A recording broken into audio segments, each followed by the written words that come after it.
Welcome to the Unlist. Episode 151. Clownery. Yes. We are talking about some bullshit, folks, so strap in. Buckle up tight.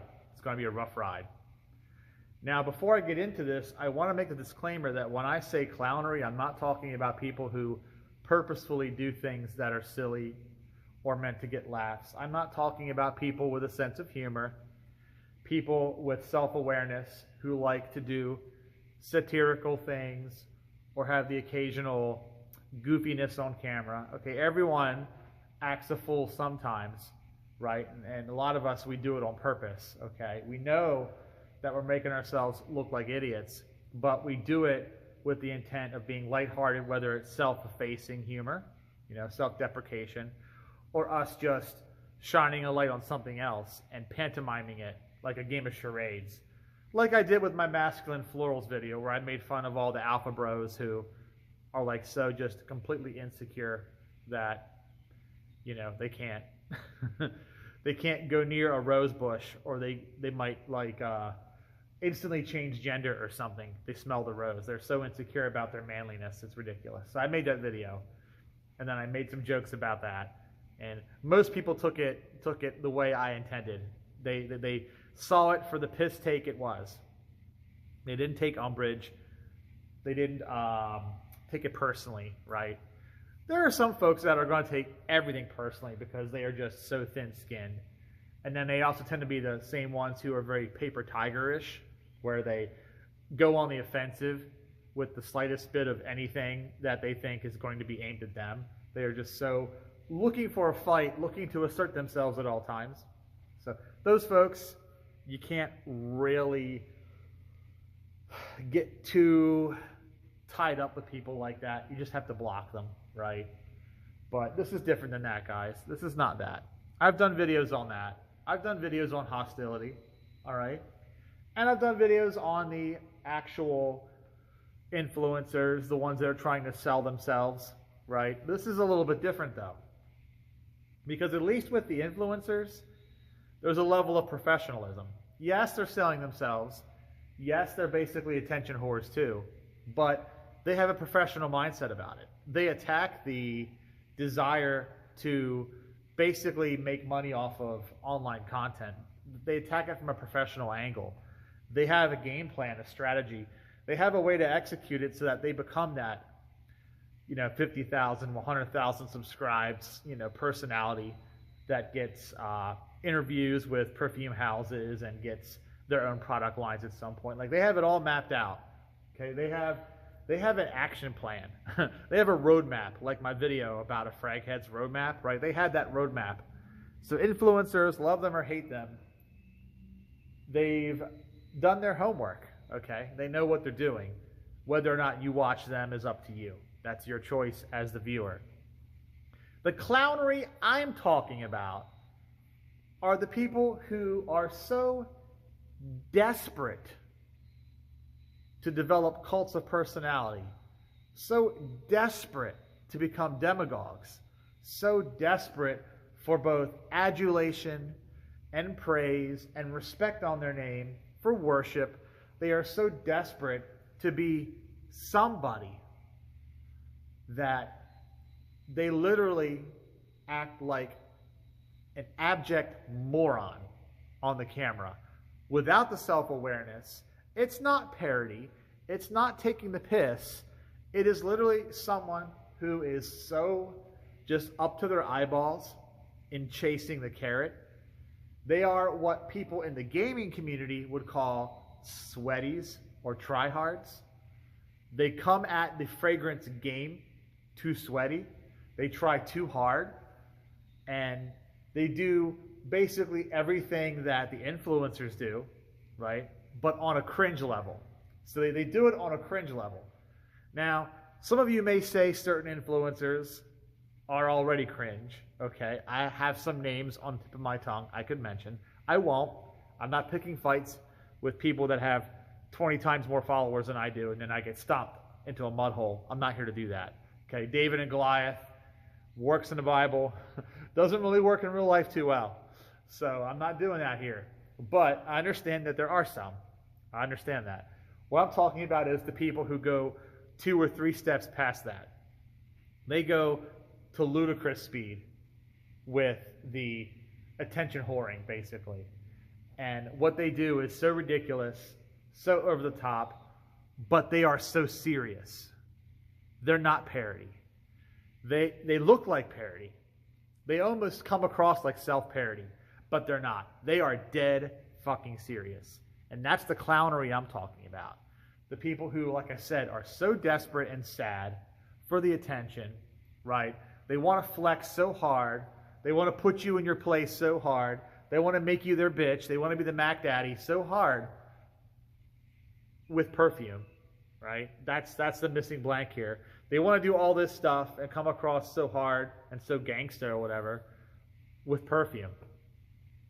And every time I see someone that I would label as guilty of clownery, you know, clownery of the first degree, we can call it high clownery. We'll make it like a capital offense, high clownery.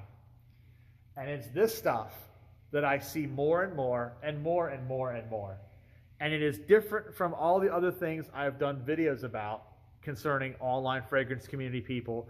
You know, I've done videos about the frag bro, whether they exist or not. I've done videos about all that stuff. This is something different. This is almost like a pathological thing, like a mental illness thing, which I'm not qualified to speak on that, so I'm not going in depth. But it rubs me that way. Like, it rubs me like a pathological need being scratched, right? Like someone who has a nervous tic, like Tourette's or something similar, or someone that has a compulsive behavior like OCD. Like, they have reached a certain mental state that they're doing this thing almost like a Pavlovian response, right? It is no longer a conscious, willful act. It is a level of desperation that it feels compulsive to me when I see it.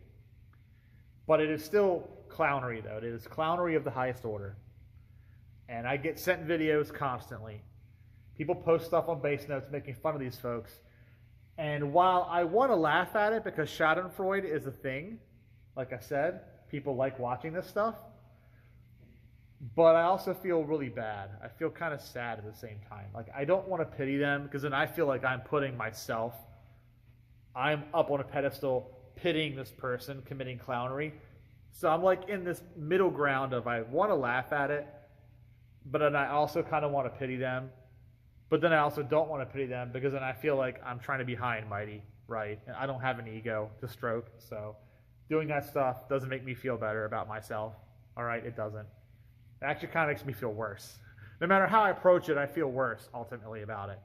So let me give you some examples of what I'm talking about since I'm 8 minutes in already. And you guys don't know what I'm talking about. I haven't given you examples. So let me give you some examples of clownery, all right? And if these people who I'm citing as examples, if they find me out and they come for me, you're just getting blocked, okay?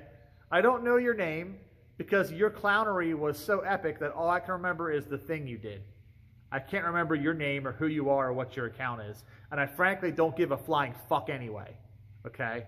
But if you somehow, this gets back to you and you get butt mad about it, I'll give you some, I can't believe it's not butt hurt to spread on your ass or whatever, then you can get over yourself. Then you can block me, I can block you, we can pretend like we don't exist or whatever, and life goes on, right? That was a good show, okay? Back in the day. So, one example. There was someone who put up the cooking the perfume to make it stronger. That is probably the first and most epic act of clownery I have seen. Cooking the perfume to make it last longer, to make it stronger. I turn every perfume into an attar or an extrait by putting it in a little metal bowl meant for fragrance oil, the kind that you put like a candle under. You know those little metal bowls? And you put the little votive candles and then you light it and you burn the oil. Well, the guy sprays perfume on one of these things and then goes under it with a lighter and cooks it.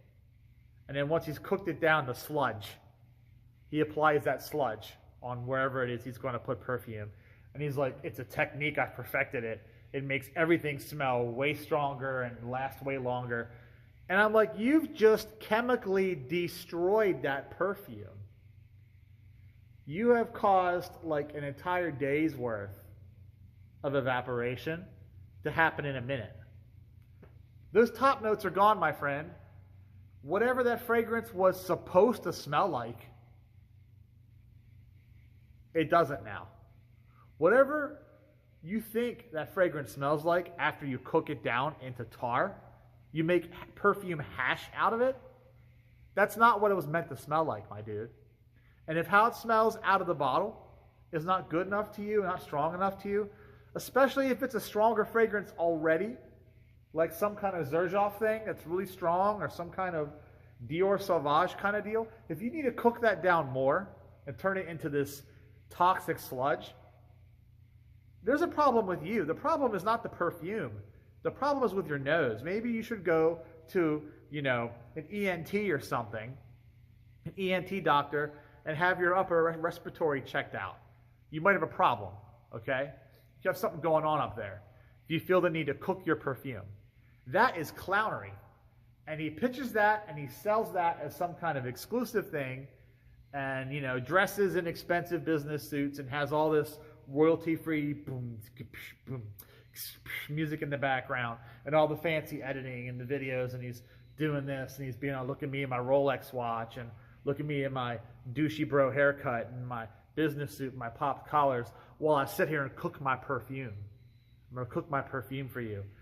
And I'm just like, Lord Almighty, how does this person wake up every day, right? How does this person wake up every day and not just bash their own head into a wall? Because the stupidity. I feel stupid. I feel like I'm losing brain cells watching it. Because I understand how perfume is made. I understand how it's put together. I understand how it works. If you want an oil perfume, buy an oil perfume. There are plenty of Atars out there. Plenty of Ottos, plenty of all that stuff. Okay? Pure, concentrated oil perfumes have actually existed longer than alcohol-based ones. All right? Thousands of years. Thousands of years.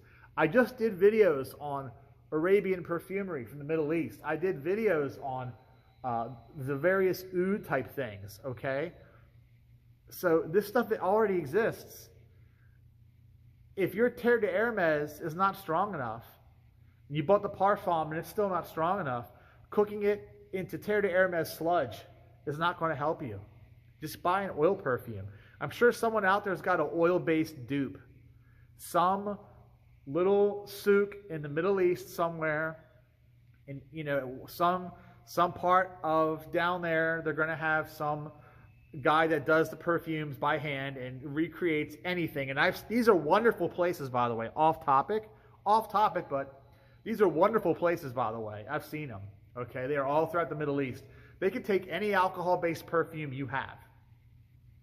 You give them an alcohol-based commercial designer perfume off the shelf. They smell it.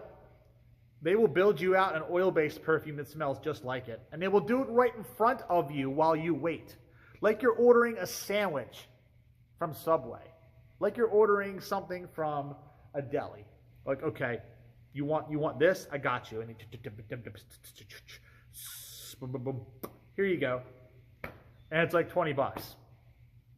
And they just made you an Attar version of that, whatever Tom Ford that was, whatever Chanel that was. They just made you an Attar version of it. And it may not be 100% one-to-one, okay? I'm not saying that it's exactly the same, but it's going to smell effectively like that, but as an oil perfume. So that's your deal. If that's what you want, don't be a fucking clown and cook your perfume. You don't know what that's going to do to your skin. You think Ifra is the bogeyman, right? And I don't like Ifra either all the time. I don't like them all the time either, but it's not entirely smoke and mirrors, guys. You cook that perfume down to sludge and put that on your skin, who knows what's going to happen, all right?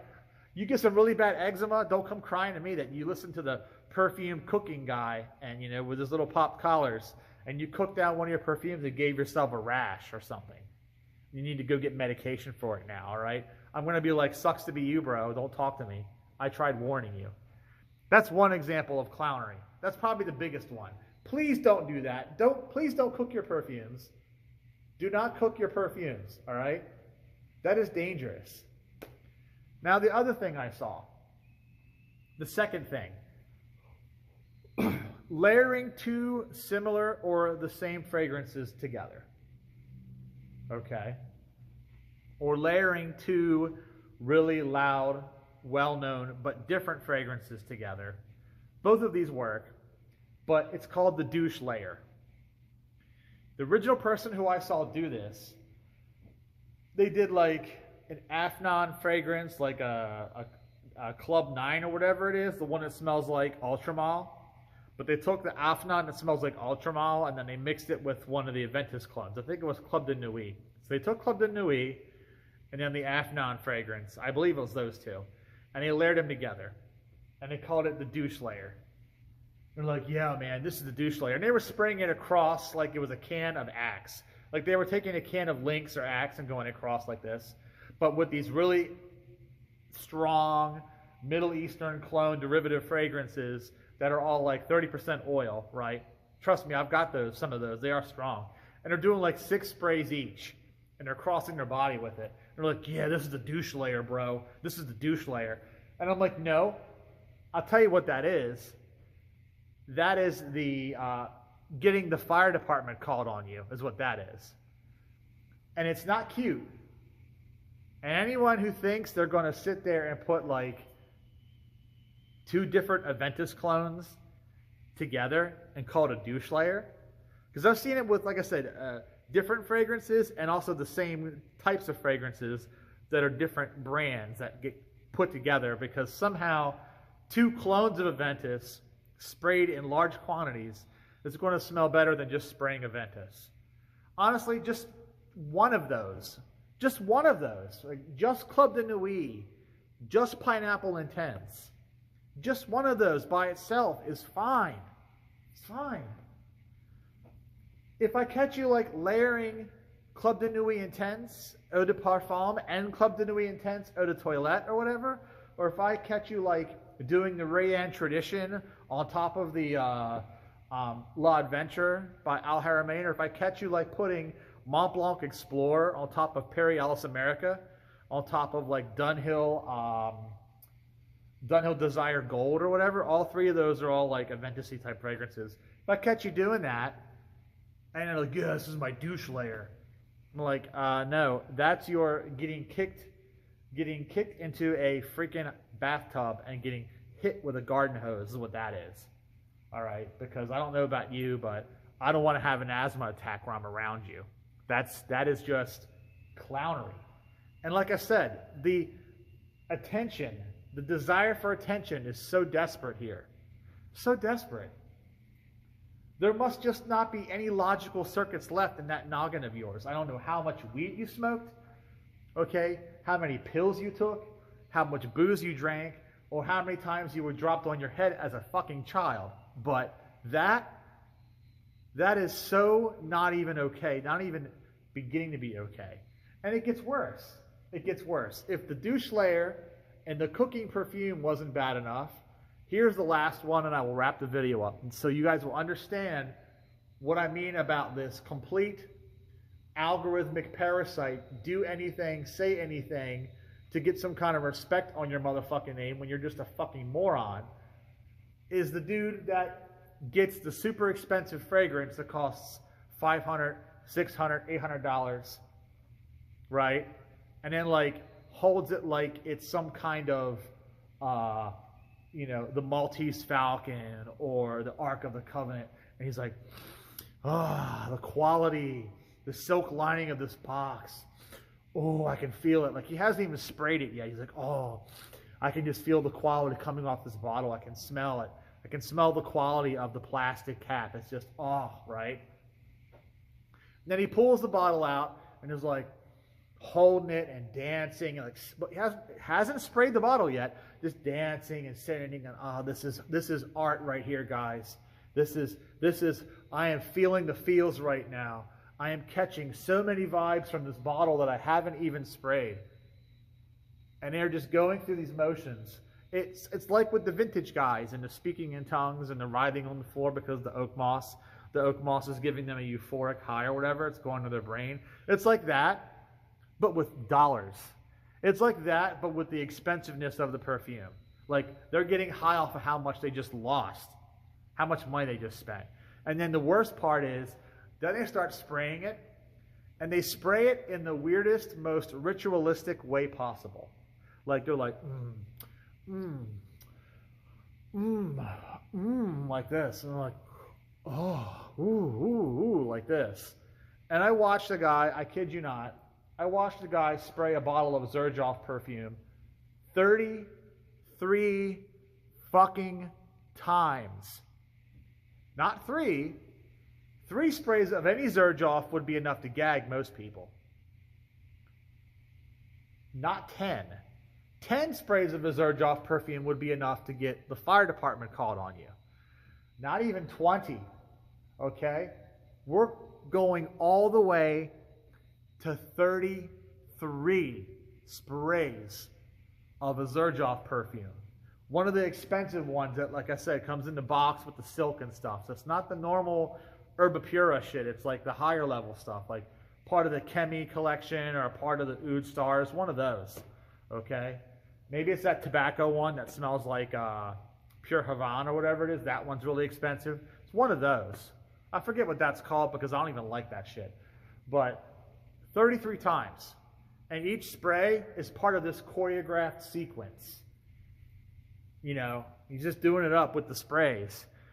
And I'm like, I don't know about you, my dude. I don't know about you, but after like the 5th spray, I'd be like, okay, I'm going to see you later. All right, I'm out. You know, I wouldn't even let him get to 10. He wouldn't get to 10 sprays with me there. I'd be like, okay, I'm leaving. I'm getting out of this building before like the sprinkler system kicks on because this is ridiculous. And then I'm just thinking, this person has to be able to smell this. Okay, 33 sprays. And just the weird ritualism and all of it. Okay, it's such a head trip to me. And again, it's clownery. Like I said, it's clownery. So whether you're cooking your perfumes or doing douche layering, or you have some kind of weird mating ritual with your perfume bottle, whatever it is, and it's not parody, these people are not making fun of anything, they are dead fucking serious as possible with this shit. And that is the most concerning thing, okay? I'm not laughing anymore. That's the most concerning thing, is that they are dead fucking serious. And they think people are going to respect them. They think people are going to admire them. They're going to take whatever shit advice they have to give about perfume. And I'm like, I don't know, man. There is lost in the sauce. There is like megalomania and narcissism complexes and all that stuff out there. And then there's that.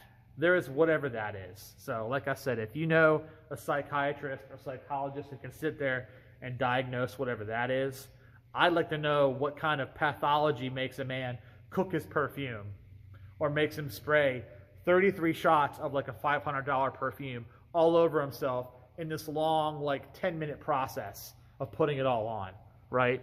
And then going outside and causing a traffic accident because everyone is choking on themselves while they're in their cars. He crosses the street and all the cars just wreck into each other because nobody can breathe. Like, that's what I'm talking about, man. So, clownery, all right? Hopefully none of y'all follow any of these people. If you do, we're going to have a talk about it, all right? If you follow some of these folks. Unless you're following them, like, ironically because they make you laugh. Again, Schadenfreude is okay. We allow that in this house. But any kind of seriousness, no, man. Got to question your ethics a little bit. All right, guys, Clownery. Hopefully you enjoyed watching it. Hopefully you learned something. I'll catch you next time.